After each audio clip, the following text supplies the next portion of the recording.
Assalamu alaikum wa rahmatullahi wa barakatuh. Rabi'a al-Adawiyya naquit à Bassorah au 8e siècle. Bassorah était alors l'un des grands centres religieux et intellectuels du monde musulman. Juristes, ascètes et théologiens s'y côtoyaient, et la vie spirituelle y était intense. C'est dans cette ville que commence l'existence d'une femme dont le nom allait devenir indissociable de la mystique musulmane. Rabi'a naît dans une extrême pauvreté. Très tôt, elle perd ses parents et se retrouve livrée à une existence marquée par la faim, l'errance et la solitude. Les sources rapportées dans le livre indiquent qu'elle est ensuite réduite en esclavage. Elle vit alors sous la contrainte, soumise à un travail pénible, dans une condition qui ne lui laisse aucune maîtrise sur sa propre vie. C'est dans cette situation de dépouillement absolu que se révèle la singularité de son rapport à Dieu. Une nuit, épuisée, elle adresse une invocation qui marque un tournant décisif dans son existence. Elle ne demande ni richesse, ni liberté, ni soulagement matériel. Elle s'interroge uniquement sur une chose, l'agrément de Dieu. Dès lors, son cœur se détourne définitivement de toute attente autre que lui. Un épisode rapporté par les sources anciennes vient bouleverser le cours de sa vie. Son maître la surprend en prière et voit au-dessus d'elle une lumière suspendue. Saisi par cette scène, il comprend qu'il se trouve face à une femme habitée par une présence spirituelle hors du commun. Il décide alors de lui rendre sa liberté.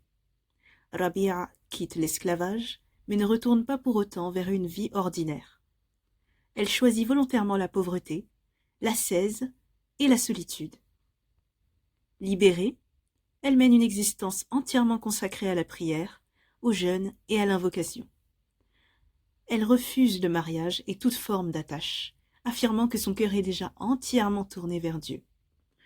Ce choix n'est ni une fuite du monde, ni un rejet de la société, mais l'expression d'une orientation intérieure radicale. Pour Rabi'a, rien ne peut rivaliser avec l'amour divin. Ce qui distingue profondément Rabi'a dans l'histoire du soufisme, c'est la place centrale qu'elle donne à l'amour. À une époque où la spiritualité ascétique est largement fondée sur la crainte de Dieu et la peur du châtiment, elle affirme une autre voie. Dieu, selon elle, doit être adoré pour lui-même, sans désir de récompense et sans peur de l'enfer. L'amour devient le fondement même de la relation spirituelle. Les paroles qui lui sont attribuées, transmises par les grandes sources soufis, exprime cette vision avec une intensité remarquable. Elle affirme vouloir brûler le paradis et éteindre l'enfer afin que Dieu soit adoré sans calcul ni intérêt. Cette parole, loin d'être une provocation, traduit une exigence de sincérité absolue. Purifier l'intention jusqu'à ne rien laisser subsister entre l'homme et Dieu. Rabi'a ne fonde ni école ni confrérie. Elle ne laisse aucun écrit. Pourtant, sa reconnaissance est immédiate, parmi les grands ascètes et mystiques de son temps. Des figures majeures du soufisme la citent, la respectent et reconnaissent en elle une autorité spirituelle authentique. Sa condition de femme ne constitue pas un obstacle à cette reconnaissance, mais souligne au contraire la force de sa liberté intérieure. Le livre souligne également la prudence nécessaire face aux sources. Les récits sont parfois tardifs, fragmentaires ou marqués par la géographie. Mais cette incertitude historique n'efface pas la cohérence de son message. Ce qui demeure, c'est une orientation claire et constante. Aimer Dieu d'un amour pur, dégagé de toute attente, de toute peur et de toute revendication. Rabi'a meurt à Bassorah vers la fin du 8e siècle. Elle ne laisse ni héritage matériel, ni institution. Son influence, pourtant, traverse les siècles. Sa figure continue d'habiter la poésie mystique, la réflexion spirituelle et la quête intérieure de ceux qui cherchent Dieu dans la sincérité du cœur.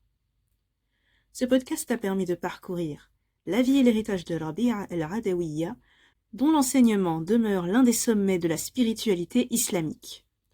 Pour approfondir cette figure majeure du soufisme, sa biographie est disponible dans la collection Je veux connaître aux éditions Al-Bourak, dans un ouvrage consacré à Rabia al-Adawiya, mystique et liberté.